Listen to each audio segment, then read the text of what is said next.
Students എജുപ്ലസിൻ്റെ പുതിയൊരു ക്ലാസ്സിലേക്ക് എല്ലാവർക്കും വെൽക്കം. ഇന്ന് നമുക്ക് ഇംഗ്ലീഷിൽ ചാപ്റ്റർ 27 ആണ് ഡിസ്കസ് ചെയ്യുന്നത്. ഈ ഒരു ചാപ്റ്റർ എന്ന് വെച്ച് കഴിഞ്ഞാൽ ഇംഗ്ലീഷ് ടെക്സ്റ്റിലെ തന്നെ അവസാനത്തെ ചാപ്റ്ററാണ്. The parrot who wouldn't talk എന്നാണ് നമ്മുടെ പാഠഭാഗത്തിൻ്റെ ഹെഡിങ് വരുന്നത്. റസ്കിൻ ബോണ്ടിൻ്റെ ഒരു ഹാസ്യപ്രധാനമായിട്ടുള്ളൊരു ഷോർട്ട് സ്റ്റോറിയാണിത് വരുന്നത്.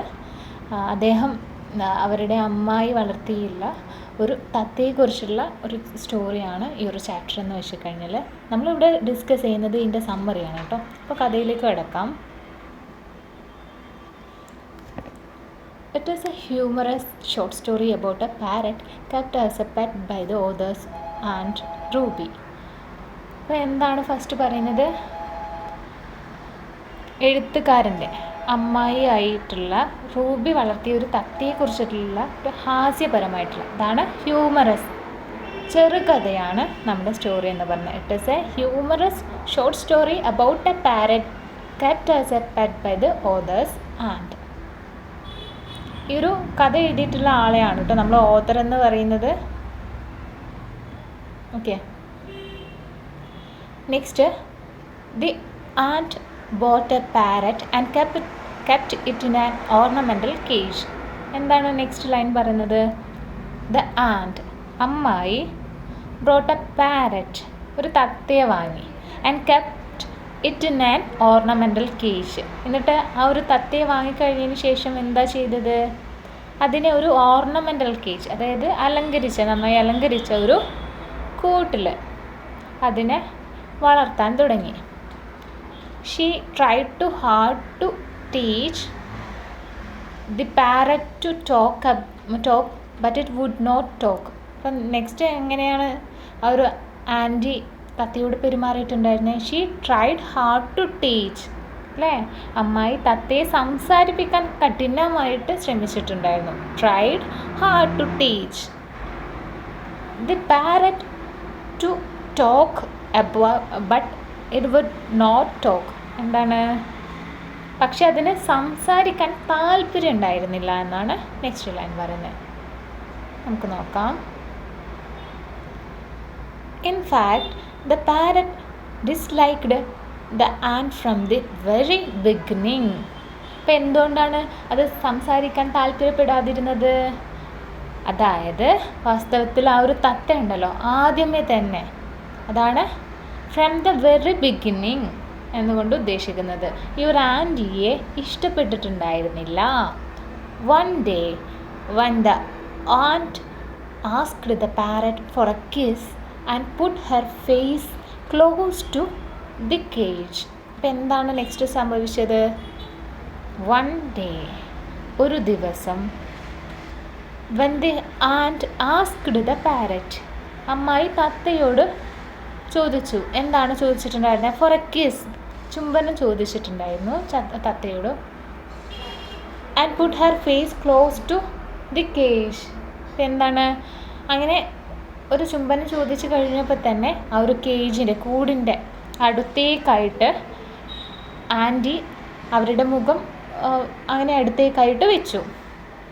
The parrot in anger knocked her specs off her nose. She felt humiliated. അപ്പം എന്താണ്? ദ പാരറ്റ്, അല്ലേ? ഇൻ ആങ്കർ, അവിടെ പാരറ്റ് നമ്മുടെ തത്ത എന്തായിരുന്നു? In anchor. ഓക്കെ, ദേഷ്യത്തിലായിരുന്നു ഇങ്ങനെ ഈ ഒരു പ്രവൃത്തി കണ്ടപ്പം. Knocked her specs off her nose. എന്താണ്? കണ്ണട തട്ടി താഴെ ഇടുകയായിരുന്നു. അതൊന്ന് ഒരു ആൻറ്റി സ്പെക്സ് വെച്ചിട്ടുണ്ടായിരുന്നു, കണ്ണട വെച്ചിട്ടുണ്ടായിരുന്നു. അപ്പം ഈ ഒരു ദേഷ്യത്തിലായിട്ടുണ്ടായിരുന്നു തത്ത. കാരണം അവരെ പൊതുവെ ആ ഒരു തത്തയ്ക്ക് അത്രയ്ക്ക് ഇൻട്രസ്റ്റഡ് അല്ല, താല്പര്യം ഉണ്ടായിരുന്നില്ല, ഇഷ്ടപ്പെട്ടിട്ടുണ്ടായിരുന്നില്ല. അതുകൊണ്ട് തന്നെ അവരിങ്ങനെ കിസ് ചെയ്യാൻ വേണ്ടിയിട്ട് ശ്രമിച്ചപ്പോൾ എന്തായി? അവരുടെ ആ ഒരു കണ്ണട താഴെ തട്ടി വീഴ്ചു. She felt humiliated. അപ്പോൾ അവിടെ ആ ഒരു സിറ്റുവേഷനിൽ അവർക്ക് എന്ത് തോന്നി? അമ്മായിക്ക് അത് ഹ്യൂമിലിയേറ്റഡ് എന്ന് വെച്ച് കഴിഞ്ഞാൽ അപമാനം, അവർ അപമാനിതയായിട്ട് തോന്നി. She stopped feeding the parrot, started making faces at it and saying nasty things to it. അപ്പോൾ എന്താ നെക്സ്റ്റ് വരുന്നത്? She stopped feeding the parrot. അതായത് അവർ നമ്മുടെ തത്തയ്ക്ക് ഭക്ഷണം കൊടുക്കുന്നത് നിർത്തി. That is she stopped feeding the parrot, started making faces at it and saying nasty things to it. അതായത് അതിനെ നോക്കി മോശം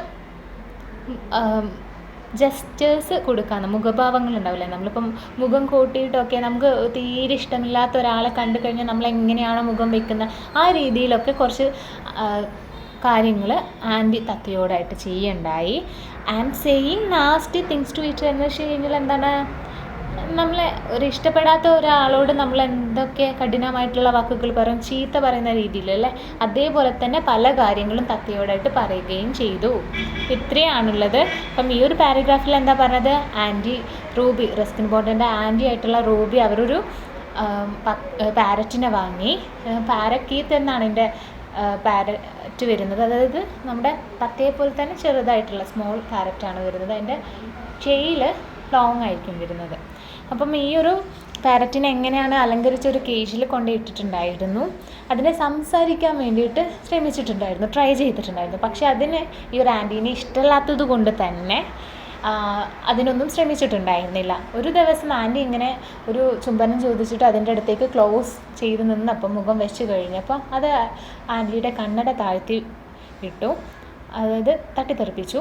ആൻഡ് നെക്സ്റ്റ് ടൈം ആൻറ്റിക്ക് എന്താണ് ഈ ഒരു പാരറ്റിനോട് വല്ലാത്ത ഇഷ്ടമില്ലായ്മ തോന്നി അതിന് ഭക്ഷണം കൊടുക്കുന്ന നിർത്തുകയാണ് ഉണ്ടായിരുന്നത്. അതിന് ശേഷം പലതരത്തിൽ എന്താണ് അതിനെ അസഭ്യവർഷം പറയുകയാണ് ചെയ്തിട്ടുണ്ടായിരുന്നത്. നെക്സ്റ്റ് നമുക്ക് നോക്കാം. The author, who was then 10 years old, was given the duty to feed the parrot. എന്താണ് നെക്സ്റ്റ് നമ്മൾ പറയുന്നത് ദി ഓതർ. നമ്മുടെ ഓതർ എന്ന് വെച്ച് കഴിഞ്ഞാൽ ഇത് എഴുതിയിട്ടുള്ള ആളാണ് കേട്ടോ. Who was then 10 years old. Who was then 10 years old എന്ന് വെച്ച് കഴിഞ്ഞാൽ 10 വയസ്സ് ഉള്ള കുട്ടിയായിരുന്നു അന്ന് ആര്, നമ്മുടെ ഈ ഒരു എഴുത്തുകാരൻ. Was given the duty to feed the parrot. അപ്പം നമ്മുടെ എഴുത്തുകാരനായിരുന്നു തത്തയ്ക്ക് അന്ന് ഭക്ഷണം കൊടുക്കേണ്ട ചുമതല ലഭിച്ചിട്ടുണ്ടായിരുന്നത്. അതാണ് was given the duty to feed എന്ന് പറയുന്നത്. He lovingly executed his duty. എന്താണ്, അവൻ സ്നേഹത്തോടെ തൻ്റെ ഉത്തരവാദിത്തം നിറവേറ്റി എന്നാണ് ഈ ഒരു ലൈനിൻ്റെ മീനിങ് വരുന്നത്. He lovingly executed his duty. The parrot seemed to like him.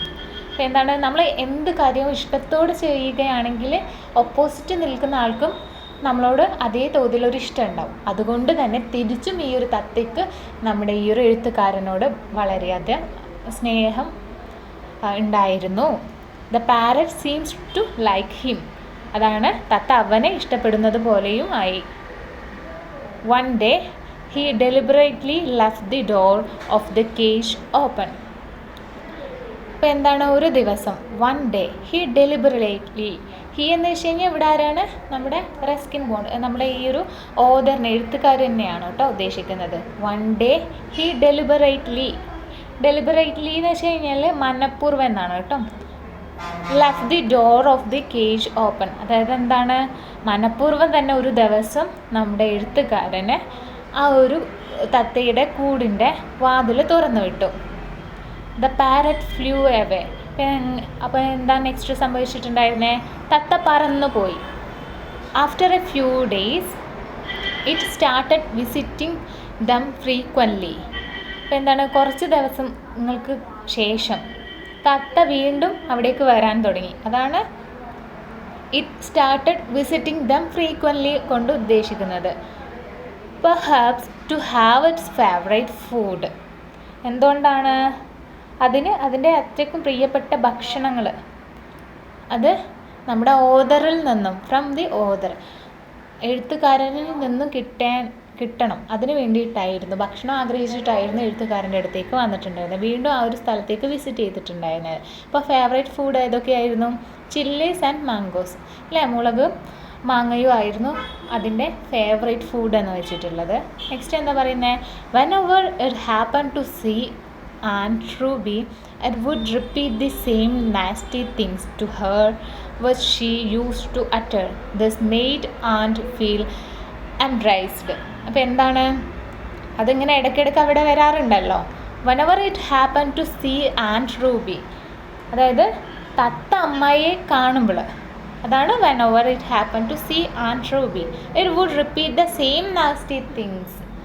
it would repeat the same nasty things എന്ന് വെച്ച് കഴിഞ്ഞാൽ ഈ ഒരു ആൻറ്റി തത്തയോടായിട്ട് ഫ്രം ദ ബിഗിനിങ്ങിൽ, അതായത് ആദ്യമേ തന്നെ ചില മോശം വാക്കുകൾ പറഞ്ഞിട്ടുണ്ടായിരുന്നല്ലോ ആ ഒരു തത്ത അവളുടെ സ്പെക്സ് കൊത്തിയിട്ട് കഴിഞ്ഞപ്പം. അപ്പം അത്തരത്തിലുള്ള അസഭ്യ വാക്കുകൾ തന്നെ ഇപ്പം അവളോടായിട്ട് തിരിച്ച് പറയാൻ തുടങ്ങിയിട്ടുണ്ടായിരുന്നു.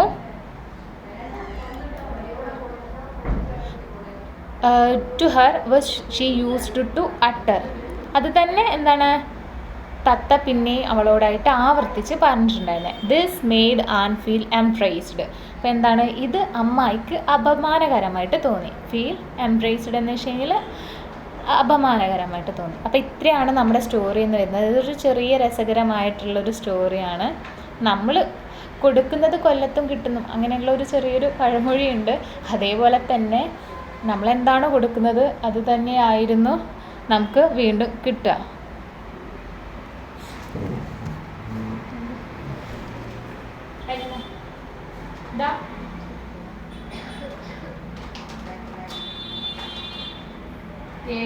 അവിടെ പറഞ്ഞില്ല കേൾക്കുന്നു.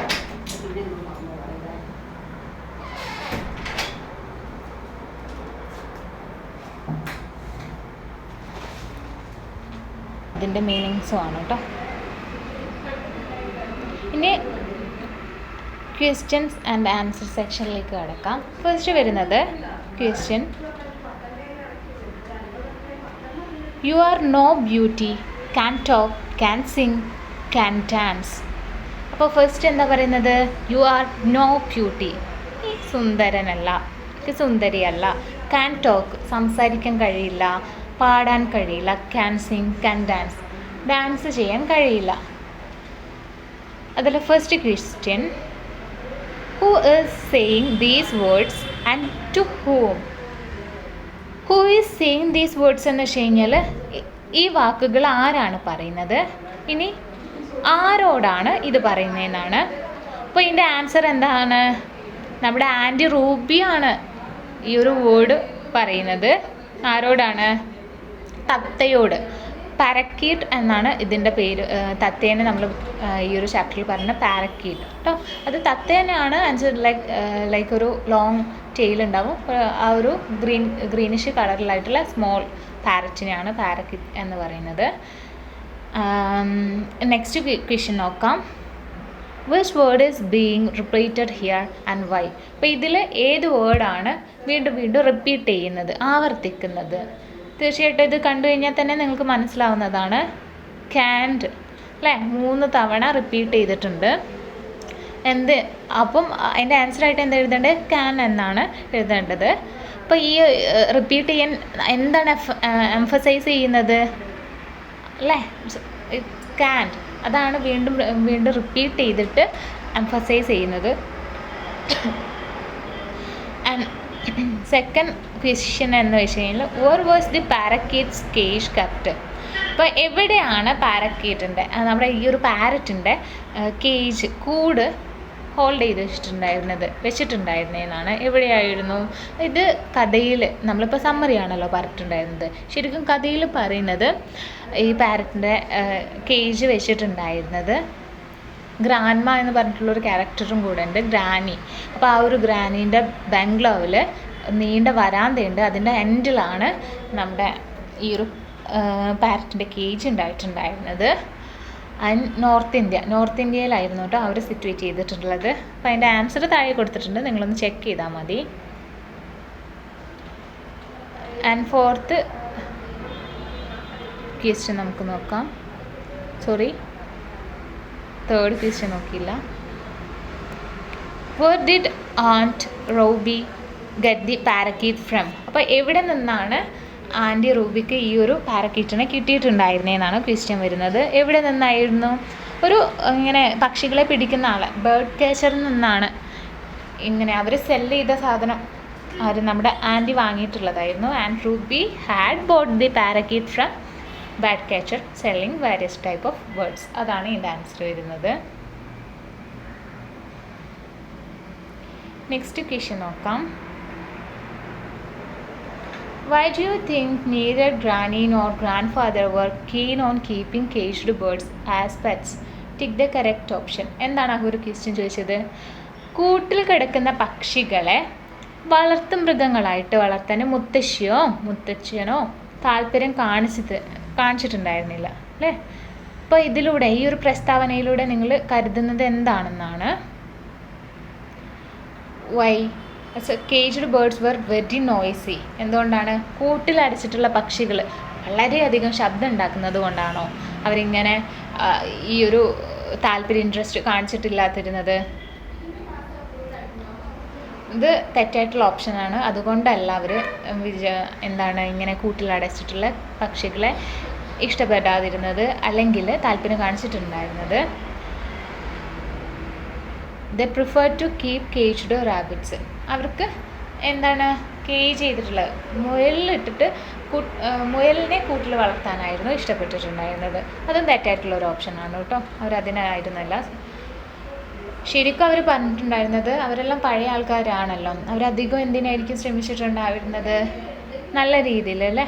അവർ എല്ലാവർക്കും സ്വാതന്ത്ര്യം കിട്ടണം എന്ന് ആഗ്രഹിക്കുന്നവരാണ്. അപ്പോൾ ഇതിൽ ഏറ്റവും ആപ്റ്റായിട്ടുള്ള ഓപ്ഷൻ എന്ന് വെച്ച് കഴിഞ്ഞാൽ caged birds were deprived of their freedom അല്ലേ? അതായത് കൂട്ടിലടച്ച പക്ഷികൾക്ക് സ്വാതന്ത്ര്യം നഷ്ടപ്പെട്ടു. അപ്പോൾ അതിനെതിരെ അതുകൊണ്ടാണ് അവർ ഇതിനെ വളർത്താൻ ഇൻട്രസ്റ്റഡ് അല്ലാത്തത് ഇടുന്നത്. അപ്പോൾ ഇതാണ് ശരിയായിട്ടുള്ള ആൻസർ. പിന്നെ തീർച്ചയായിട്ടും ഇതല്ല കേട്ടോ, ഇത് തെറ്റായിട്ടുള്ള ഒരു സ്റ്റേറ്റ്മെൻ്റാണ്. എന്നാലും നമുക്കൊന്ന് അതിൻ്റെ മീനിങ് നോക്കാം. Bird cages were very expensive and Aunt Ruby wanted only ornate ones. എന്താണ് നമ്മുടെ ഈ ഒരു തത്തയുടെ കൂട് അല്ലെങ്കിൽ ബേർഡ്സിൻ്റെ പക്ഷിക്കൂടുകൾ വളരെ ചിലവേറിയതായിരുന്നു. അപ്പം അതുകൊണ്ട് തന്നെ ആൻറ്റി റൂബി ഒരു തവണ മാത്രം അതിനെ അലങ്കരിക്കാൻ ശ്രമിച്ചിട്ടുണ്ടായിരുന്നു എന്നാണ്. അപ്പോൾ ഇതൊന്നല്ല, ഫസ്റ്റ് 3 അല്ല ശരിയായിട്ടുള്ളത്, ലാസ്റ്റ് 1 ആണ്. ഇത് നമ്മൾ സമ്മറി എടുത്തതിനെ കൊണ്ടാണ് നിങ്ങൾക്ക് ഇത്ര പരിചയം ഉണ്ടാവാത്തത്. പക്ഷെ ആൻസറായിട്ട് വരുന്നത് ഇതാണ് കേട്ടോ, D ആണ്.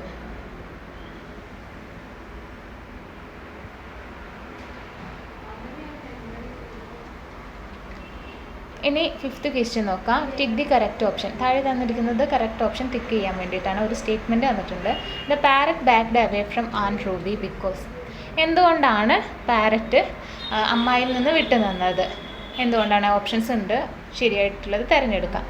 The sunlight was falling directly on it and it didn't see properly. അതായത് സൂര്യപ്രകാശം അതിൻ്റെ മുകളിൽ പെട്ടെന്ന് വന്നതുകൊണ്ട് അല്ലെങ്കിൽ അതിൻ്റെ മുകളിൽ തട്ടിയത് കൊണ്ട് അതിന് നല്ല രീതിയിൽ ആൻറ്റീനെ കാണാൻ പറ്റിയില്ല. Couldn't see properly. അതുകൊണ്ടാണ് ആൻറ്റിയിൽ നിന്ന് വിട്ടുനിന്നത്. ആണോ? അല്ല. അപ്പം ഈ ഒരു സ്റ്റേറ്റ്മെൻറ്റ് വെച്ച് കഴിഞ്ഞാൽ തന്നെ നിങ്ങളുടെ മനസ്സിലേക്ക് വരേണ്ട കാര്യമെന്ന് വെച്ചാൽ, ഈ ഒരു തത്തയ്ക്ക് ആൻറ്റീനെ ഇഷ്ടമല്ലാത്ത ഒരാളെടുത്ത് നമ്മൾ പോവോ? ഇല്ല. അപ്പോൾ അതിന് അനുയോജ്യമായിട്ടുള്ള ഏതെങ്കിലും ഒരു സ്റ്റേറ്റ്മെൻറ്റ് ഇതിലുണ്ടോ എന്നാണ് ചെക്ക് ചെയ്യേണ്ടത്. നെക്സ്റ്റ് നോക്കാം നമുക്ക്. Aunt Ruby had poked it with a chilli. ഇപ്പം റൂബി ആൻറ്റി മുളക് കൊണ്ട് അതിനെ കുത്തിയിരുന്നു. പോക്ക് ചെയ്യാന്ന് വെച്ചാൽ കുത്തിയിരുന്നു. അതുകൊണ്ടാണോ എന്ന്. അപ്പോൾ അത് നമുക്കൊന്ന് ഹോൾഡ് ചെയ്ത് വെക്കല്ലോ, അതാണോ എന്ന് നോക്കാം. ആൻഡ് സി നോക്കാം. It did not want to be kissed by and Ruby. C വരുന്നത്? ആൻറ്റി റൂബിയെ ചുംബിക്കാൻ അത് ആഗ്രഹിച്ചിട്ടുണ്ടായിരുന്നില്ല. അപ്പോൾ അതും ഓക്കെ, ഹോൾഡ് ചെയ്യാം. ആൻഡ് ലാസ്റ്റും കൂടെ ഒന്ന് വായിച്ചു നോക്കാം. ആൻഡ് റൂബീസ് നെഫ്യൂ ആരാണ്? ദ ഓതർ, നമ്മുടെ എഴുത്തുകാരനാണ് ആൻറ്റി റൂബിയുടെ നെഫ്യൂ എന്ന് പറഞ്ഞത്. നെഫ്യൂ എന്ന് വെച്ച് കഴിഞ്ഞാൽ അതായത് ഒരാളുടെ സിസ്റ്റർ അല്ലെങ്കിൽ ബ്രദർ, അവരുടെ സണ്ണിനെയാണ് നെഫ്യൂ എന്ന് പറയുന്നത്. അപ്പോൾ ഇവിടെ ആൻറ്റി റൂബിയുടെ നെഫ്യൂ ആയിട്ടുള്ള author to a ball at it. റൂബിയുടെ മരുമകൻ, നെഫ്യൂ എന്ന് വെച്ച് കഴിഞ്ഞാൽ മരുമകൻ എന്ന് സിംപ്ലി നമ്മൾ പറയും. അതിലേക്കൊരു പന്ത് എറിഞ്ഞു. ആ ഒരു ഇതിൻ്റെ അടുത്തേക്ക് പന്ത് എറിഞ്ഞു. ഇത് തീർച്ചയായിട്ടും തെറ്റായിട്ടുള്ള ഓപ്ഷനാണ്. നമുക്ക് തന്നെ അറിയാം, ഈ ഒരു ഓതർ നെഫ്യൂ ആ ഒരു പാരറ്റിനെ നന്നായിട്ട് സ്നേഹിക്കുന്ന ഒരാളാണ്. അപ്പോൾ അതെന്തായാലും ചെയ്യത്തില്ല, അത് തെറ്റായിരിക്കും. അപ്പോൾ ഇത് രണ്ടിൽ ഏതെന്നാണ് നോക്കേണ്ടത്. അപ്പോൾ ഏതാണ് ഇതിൽ ആൻസറായിട്ട് വരുന്നത്? കുറച്ചും കൂടെ നിങ്ങൾക്ക് ആപ്റ്റായിട്ടുള്ള തോന്നുന്നതാണ് എടുക്കേണ്ടത്. ഫസ്റ്റ് വെച്ചത് മുളക് വെച്ചിട്ട് കുത്തിയിരുന്നു എന്നാണ് ബി ക്വസ്റ്റ്യൻ ചോദിച്ചിട്ടുണ്ടായിരുന്നത്. അപ്പോൾ അതല്ല. എന്തുകൊണ്ടാണ്? നമ്മൾ ഈ ഒരു സമ്മറിയിൽ തന്നെ വായിച്ചതായിരുന്നു. It did not want to be kissed by and Ruby അല്ലേ? ആൻഡ് റൂബിനെ കിസ് ചെയ്യാൻ അത് ആഗ്രഹിച്ചിരുന്നില്ല. അപ്പം ബിക്കോസ് ഈ ഒരു തത്ത അതിന് ആൻഡ് റൂബിനെ ബിഗിനിങ്ങിൽ തന്നെ ഹേറ്റ് ചെയ്തിട്ടുണ്ടായിരുന്നു. അപ്പോൾ ആൻസർ ഏതാണ് കിട്ടുന്നത്? സി ആണ്. അപ്പോൾ ഇത്രയാണ് കേട്ടോ ഈ ഒരു ചാപ്റ്ററിൽ നിന്ന് വരുന്ന ക്വസ്റ്റ്യൻസ് ആൻഡ് ആൻസേഴ്സ് വരുന്നത്. ആൻസേഴ്സ് താഴെ കൊടുത്തിട്ടുണ്ട്. കഥ നല്ലോണം തന്നെ കേട്ട് മനസ്സിലാക്കാം. ചെറിയൊരു കഥയാണ്. എനിവേ ഞാൻ എൻ്റെ ചാപ്റ്റർ വൈൻഡപ്പ് ചെയ്യാണ്. And thank you.